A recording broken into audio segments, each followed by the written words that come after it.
I believe I see things differently. The world don't make sense to me. It's like my whole life is filled up with epiphanies. And every night I sit around and think, in the streets it's me all alone, waiting to get signed into this industry. Thank you for tuning in, Worldly Time with Jen, and basically I want to go ahead and get straight into it. I know some of you may have had a close relative or someone close to you, and it could have been even you who have been a victim due to gun violence. So with that being said, I viewed arguments on this topic, and I thought I'd consider both opinions of each party, and I also have a few questions, and I want to voice my own opinion for the people who are against gun control. My first question is, why are you against gun control? And is it because you think guns don't kill people, people do?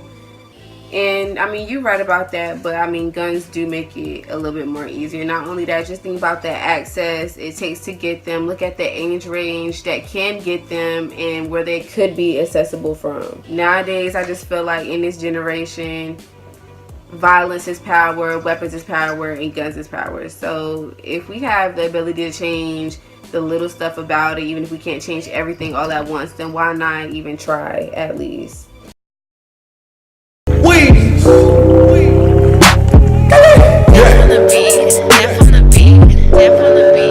Overdosing on emotions. Eyes rolling, trying to focus. I don't know what notice.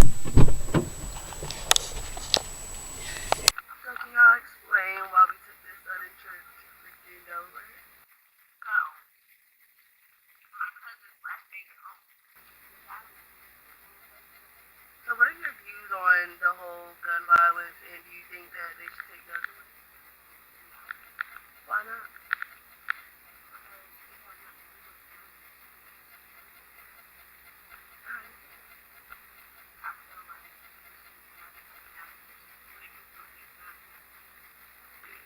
So you know what, it can go either way because there's people in law enforcement that have guns that should not have guns as well.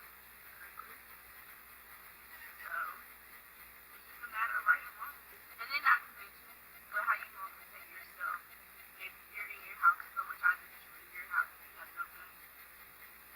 And they have a gun, but you have no gun. No knife, no other weapon is gonna protect you besides you having a gun. And you can't rely on the police because they still have to get to your house. You could be dead by then. Your kids could be dead by then. Your family could be dead by then. Everyone should be like, you know. There's always going to be violence in the world. There's always going to be chaos in the world.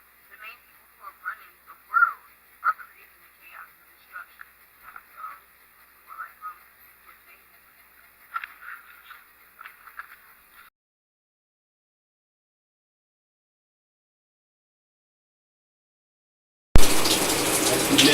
And I am here with our first victim to gun violence, and this is exactly what you guys could face doing certain things for clout or a name, and you're really not ready for the consequences. Yeah, don't get your shit split. Keep it pushing, kids. So what, after the incident, what reality check did it show you? I mean, first you would just race the real one. Like, if this ain't your lifestyle, get away from it. But 9 times out of 10, your lifestyle comes with people you hang around with. And them trying to emulate a lifestyle that they not really ready for. So, you know. And this is number one cause right here, gunshot wounds. Number one cause is your friends. Never let anybody take you different because, hey, Look at it.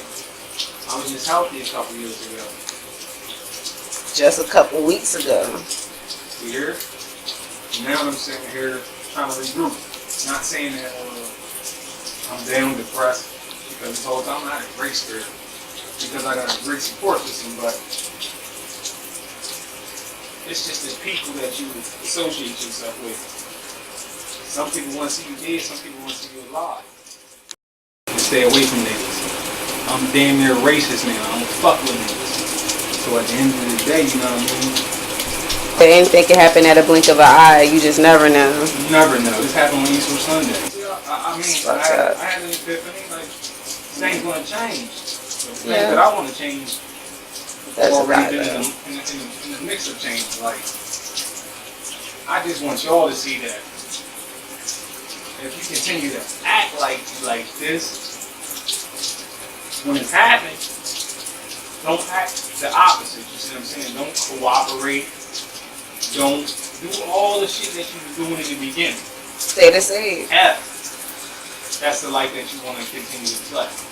But if not, go get a job. Go sign up for Social Security. Go get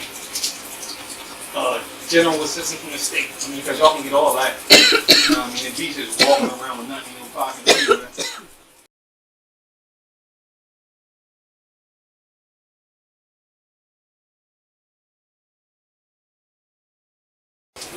Out of here.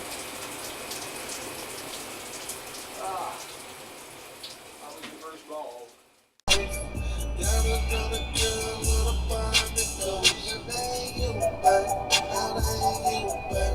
Intestine juices.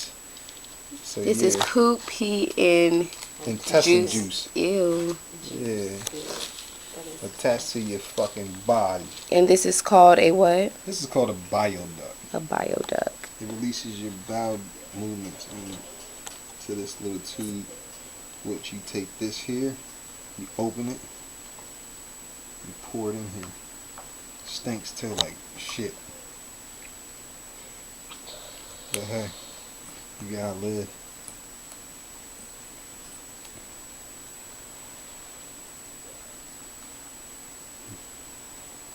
Y'all see it?